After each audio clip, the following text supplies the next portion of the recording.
Hello everyone, कैसे हैं आप लोग। और आई होप आप लोग घरों में ही होंगे और सेफ होंगे। तो चलिए सेफ्टी के साथ हम स्टार्ट करते हैं हमारा नेक्स्ट सेशन। और नेक्स्ट सेशन जो है वो है जब आपकी आदतें हैं तो आदतों पे क्वेश्चंस तो बनते हैं। तो पिछली बार हमने क्वेश्चंस बनाए थे हेल्पिंग वर्ब से, अब आप क्वेश्चन बनाएंगे WH वर्ड से। तो इनको बनाने से पहले एक छोटा सा सजेशन जो आप लोगों के लिए है वो देख लेते हैं। सबसे पहले तो मैंने अपने फर्स्ट वीडियो में आपके लिए कुछ लिंक डाल दिए हैं। वो कुछ स्पीच है या इंटरव्यूज है। तो मेरी एक रिक्वेस्ट है कि आप उन सारे इंटरव्यूज को, बिकॉज वो सारे इंग्लिश में है, तो आप इंग्लिश में सुनना सीखें। मैंने बताया था आपको लिसनिंग को इंप्रूव करना इज वेरी इंपॉर्टेंट। तो listening must be improve first. तो उस चीज को इंप्रूव करने के लिए आप क्या करेंगे, वो जो लेसन्स मैंने आपके लिए डाले हैं, वो जो वीडियोस मैंने आपके लिए डाले हैं, वो जो लिंक मैंने आपको डाले हैं, प्लीज प्लीज प्लीज जाएं और उनको अच्छे से सुने। लिसनिंग पावर को इंप्रूव करने के बाद हम सेकंड टॉपिक पे चल रहे थे और वो है हमारा स्पीकिंग। तो आई थॉट आप लोगों को प्रीवियस वीडियो से बहुत सारी हेल्प मिल रही होगी। अगर आपको कोई भी टॉपिक समझ में नहीं आया तो उससे पहले वाला वीडियो जरूर देखें, जिससे आपको बेसिक सारे समझ में आ जाए। बेसिक समझने के बाद ये सारे वीडियोस आपके लिए आसान हो जाएंगे। तो चलिए आज शुरुआत करते हैं हमारी प्रैक्टिस सेशन की। और हमारा नेक्स्ट प्रैक्टिस सेशन रहेगा WH वर्ड के साथ। तो आज हम क्वेश्चंस फ्रेम करेंगे WH वर्ड्स के। और WH वर्ड्स में आप जानते हैं कि हमारे WH वर्ड्स में सबसे पहला है where, what, when, why, how, who और whom, हाउ मच और हाउ मेनी। आपको तो पता ही है, वैसे आप लोगों ने सीरियल्स देखे होंगे, डेली सोप्स जो आते हैं यार, उसमें होता है ना क्या, कब, कहां, कैसे, ये सारी चीजें जो हम लोग हैं वो आज हम यहाँ पढ़ने वाले हैं। तो चलिए स्टार्ट करते हैं इन सब चीजों के साथ। सबसे पहले अगर हम बात करें इन सब WH वर्ड्स की, तो WH वर्ड्स जो होते हैं जनरली उनकी पोजीशन होती है बिल्कुल स्टार्ट में। तो देखिए ऊपर की तरफ मैंने एक छोटा सा स्ट्रक्चर लिखा है। स्ट्रक्चर सिर्फ इसलिए लिख रहा हूं कि आपको थोड़ा सा समझ में आ जाए कि हम लोग क्या कर रहे हैं। तो हमने सबसे पहले WH वर्ड लिखा, तो सबसे पहले WH वर्ड आएगा। WH वर्ड के बाद आता है उसका हेल्पिंग वर्ब बोलते हैं इसको। एक्चुअली डू और डज जो है वो हमारी हेल्पिंग वर्ब्स है, तो वो दोनों आएगी। और आपको पता है डू कब यूज होता है, जब प्लूरल होते हैं। सिंगुलर का डज कब यूज होता है, जब सिंगुलर होता है। तो प्लूरल सब्जेक्ट के लिए और सिंगुलर सब्जेक्ट के लिए। फिर सब्जेक्ट आ जाएगा, सब्जेक्ट का वर्ब की फर्स्ट फॉर्म, और लास्ट में आ जाएगा ऑब्जेक्ट, और लास्ट में क्वेश्चन मार्क आ जाएगा। तो चलिए इसको बनाना सीखते हैं कि इसको हम कैसे बना सकते हैं। तो चलिए सबसे पहले स्टार्ट करते हैं वेयर से। आपको पता है वेयर से, वेयर का मतलब होता है कहां, व्हाट का मतलब होता है क्या, व्हेन का मतलब होता है कब, व्हाई का मतलब क्यों, हाउ का मतलब कैसे, हु और हुम का मतलब कौन या किसके द्वारा, हाउ मच और हाउ मेनी का मतलब होता है कितने। तो ये सारी चीजें आज हम डिस्कस करेंगे। तो इनके लिए क्वेश्चंस की फ्रेमिंग बहुत जरूरी है। तो चलिए क्वेश्चंस फ्रेम करना शुरू करते हैं। तो सबसे पहले बात करते हैं वेयर से। तो सबसे पहले बात कर लेते हैं, चलिए वेयर राम कहां जाता है कर ले। चलिए राम कहां जाता है, तो where does Ram go. Ram कहां जाता है, बताइए राम कहां जाता है। राम गोज टू टेम्पल, तो राम मंदिर जाता है। तो आपने इस क्वेश्चन किससे फ्रेम कर लिया, वेयर डज राम गो। अगर यहाँ पे राम नहीं होता और राम की जगह होता राम एंड श्याम, तो क्या लिखते हैं यहाँ पे, डू। क्या लिख देते, डू। तो आप सेंटेंस कैसे फ्रेम करेंगे, where does Ram go, Ram कहां जाता है, या फिर where do Ram and Shyam go, Ram और श्याम कहां जाते हैं। चलिए दूसरी तरफ चलते हैं। सेकंड हमारा है व्हाट। वही सेम सिचुएशन रहेगी, व्हाट उसके बाद लगेगा डू या डज, फिर सब्जेक्ट। फिर तो सब्जेक्ट चेक कर लीजिए आप किसके ऊपर बना रहे हैं, राम से ही बना रहे हैं, राम और श्याम दोनों से बना रहे हैं। तो चलिए इस बार हम राम से नहीं बनाते, इस बार हम बनाते राम एंड श्याम दोनों से। तो what do Ram and Shyam, RNS लिखा है उसका मतलब राम एंड श्याम। तो what do Ram and Shyam, ये समझ में आ रहा है आपको। आपने लिखा है WH वर्ड के साथ डू और डू के साथ राम एंड श्याम। तो what do Ram and Shyam do ना। नाउ नहीं भी लिखे तो आप सीधे सीधे लिख लीजिए डू, आपके लिए थोड़ा इजी रहेगा। तो व्हाट डू, ये हमारा हेल्पिंग वर्ब है और ये हमारा मेन वर्ब है। तो what do Ram and Shyam do, what do Ram and Shyam do, Ram और श्याम क्या करते हैं। तो आप इसमें आंसर लिख सकते हैं, Ram and Shyam do the job, Ram and Shyam do the work. Ram and Shyam के साथ कोई भी सेंटेंस यूज किया जा सकता है। चलिए अगर ये सिंगुलर होता तो यहाँ पे क्या लग जाता, डज। तो यहाँ पे आ जाता है what does Ram do. Clear. चलिए आगे बढ़ते हैं नेक्स्ट, व्हेन। व्हेन से सेंटेंस मतलब कब। तो आप लिखेंगे कब का मतलब जनरली क्या होता है, टाइम के लिए पूछा जाता है। तो तो व्हेन डज सीता, हाँ तो व्हेन डज सीता गो, सीता कब जाती है? व्हेन डज सीता गो, तो सीता गोज टू मार्केट या कहीं भी जाती है इन द मॉर्निंग, मॉर्निंग में जाती है, इन द इवनिंग, इवनिंग में जाती है। तो आप यहां लिखेंगे इसके आंसर की फॉर्म में सीता, और अगर आपका सेंटेंस अगर फ्रेम हो चुका है तो सीता गोज, तो सीता आ जाएगी गोज के साथ, तो Sita goes to market in the evening. चलिए यहीं पे अगर सीता सिर्फ सीता नहीं होती, सीता और गीता दोनों साथ होती है तो क्या होता है? When do Sita and Gita go. चलिए समझ में आ चुका है आपको, आप इसकी प्रैक्टिस कर रहे हैं साथ साथ। चलिए आगे बढ़ते हैं। व्हाई,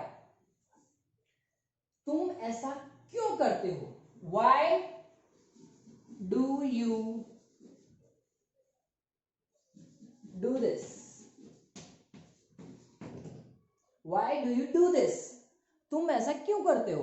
तो why do you do, you के साथ क्या लगता है? हमेशा डू लगता है, तो हमने लगा दिया। तो why do you do this, तुम ये क्यों करते हो? अगर ये सिंगुलर होता तो यहाँ पे क्या आ जाता? Does. Why does he do this, तो वहां पे सेंटेंस चेंज हो जाता। तो आपने अभी जो सेंटेंस बोला है उसके लिए सेंटेंस क्या बन रहा है? तुम ऐसा क्यों करते हो। अगर ऐसा बनता है कि वो ऐसा क्यों करता है तो क्या बना देते? Why does he do this. चलिए इसका आंसर क्या हो जाएगा? वाई मतलब आपको हमेशा आंसर इसमें करना रहेगा।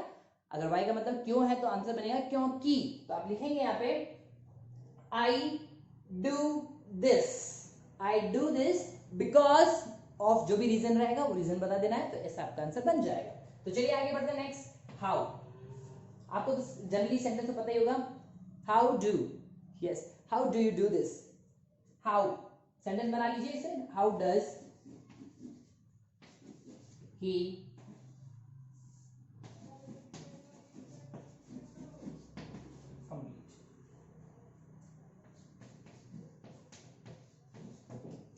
How does he complete this, वो इसको कैसे कंप्लीट करता है? How does he complete this, तो he completes this by his hands.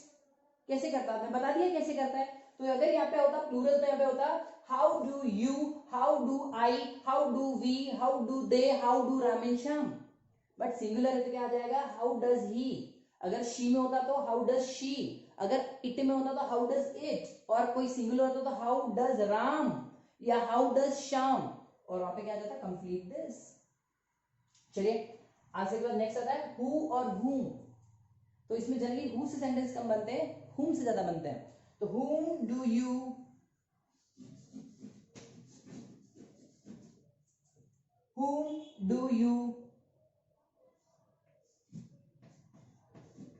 give, तुम किसे देते हो? whom do you give, तुम किसे देते हो? whom do you, वापस चेक कर लीजिए, do लग रहा है क्योंकि you आया है। अगर he होता तो whom does he give। Okay तो इसमें सेंटेंस जनरली बन रहा है तो इसका आंसर भी आप बना सकते हैं। तो whom do you give, तो I give, जो भी आपका सेंटेंस बनेगा तो I give, जो भी आपके पास है वो this to, जो भी पर्सन उसका नाम। चलिए लास्ट में जाता है हाउ मच और हाउ मेनी, दोनों का मतलब क्या होता है? कितने। हाउ मच जो होता है वो अनकाउंटेबल्स के साथ यूज होता है, और हाउ मेनी जो होता है काउंटेबल्स के साथ। काउंटेबल्स अनकाउंटेबल्स समझते हैं, जिन चीजों को काउंट किया जा सकता है उसके लिए आती है काउंटेबल नाउन्स, जो काउंट नहीं हो सकती उसके लिए आता है अनकाउंटेबल नाउन्स। तो काउंटेबल्स के लिए हम लोग यूज करते हैं हाउ मेनी, और अनकाउंटेबल्स जो होते हैं इनके लिए क्या यूज होता है? How much. तो आप पहले हाउ मच से बना लेते हैं, तो हाउ मच, इसके बाद नीचे बना रहा हूं how much do you take, तुम कितना लोगे? How much do you take, और हाउ मेनी होता तो how many do you take, तुम कितने लोगे। दोनों में मतलब वही निकलेगा, पर एक में काउंटेबल्स होगा और एक में अनकाउंटेबल वाला सेक्शन होगा, तो इन दोनों का मतलब ही निकल जाएगा। पर मान लेते हैं यहाँ पे अगर यू नहीं होता और मान लेते सेंटेंस सिंगुलर में होता तो क्या बनता? तो आप लिख दीजिए हाउ मेनी के साथ बना रहा हूं, how many does he want, वो कितने चाहता है, जो भी चीज चाहता है उसके बारे में बता देंगे और आंसर आ जाएगा। तो चलिए एक बार इसको छोटा सा रिवीजन दे देते हैं। तो रिवीजन में हमने बात की आज WH वर्ड से जो क्वेश्चन बनते हैं उनके साथ। तो हमने बनाया where, what, when, why, how, who और whom, हाउ मच और हाउ मेनी के साथ सेंटेंसेस। ये सारे सेंटेंसेस आपकी हैबिट से पूछे गए थे, हैबिट से रिलेटेड क्वेश्चंस थे। और इसमें देखिए हमने क्वेश्चन भी फ्रेम कर लिए। Where does Ram go, Ram कहां जाता है। What does Ram and Shyam do, Ram and Shyam क्या करते हैं। व्हेन डज सीता गो, सीता कब जाती है। Why do you do this, तुम ऐसा क्यों करते हो। How does he complete this, वो इसको कैसे कंप्लीट करता है। whom डू यू गिव, तुम किसे देते हो। How much do you take, तुम कितना लेते हो। How many does he want, वो कितना चाहती है या वो कितना चाहता है। ये सारे सेंटेंस जो थे वो सारे सेंटेंस जो है बिल्कुल प्रेजेंट में आपकी हैबिट्स के सेंटेंस है, और आप इसको रेगुलर जितना भी आपका रेगुलर रूटीन होता है उसमें आप इसको यूज कर सकते हैं। पर मेरी एक छोटी सी रिक्वेस्ट आपके लिए है कि आप इसको जब तक प्रैक्टिस नहीं करेंगे तब तक ये चीज आपको आएगी नहीं। तो सबसे पहले आप अपने कंपेनियन बना लीजिए, आप और अपने घर में कोई भी एक ऐसा पर्सन या आपका कोई भी फ्रेंड आप ले लीजिए। आप फोन पे भी डिस्कस कर सकते हैं, आप मुझसे डिस्कस कर सकते हैं, तो आप मुझे मैसेज कर सकते हैं। मेरा नंबर आपको मैं अवेलेबल करा देता हूं 7737675765। ये मेरा व्हाट्सएप नंबर है, आप मुझे व्हाट्सएप कर सकते हैं, आप मुझसे बात कर सकते हैं, आप मुझे मैसेज कर सकते हैं। हम इसके अलावा भी कोई अगर आपकी प्रॉब्लम है तो उसको डिस्कस कर सकते हैं। तो आपसे छोटी छोटी प्रॉब्लम्स जो है वो मैं सॉल्व करने के लिए रेडी रहूंगा। तो प्लीज प्लीज प्लीज इन सारी चीजों की आप प्रैक्टिस जरूर करें।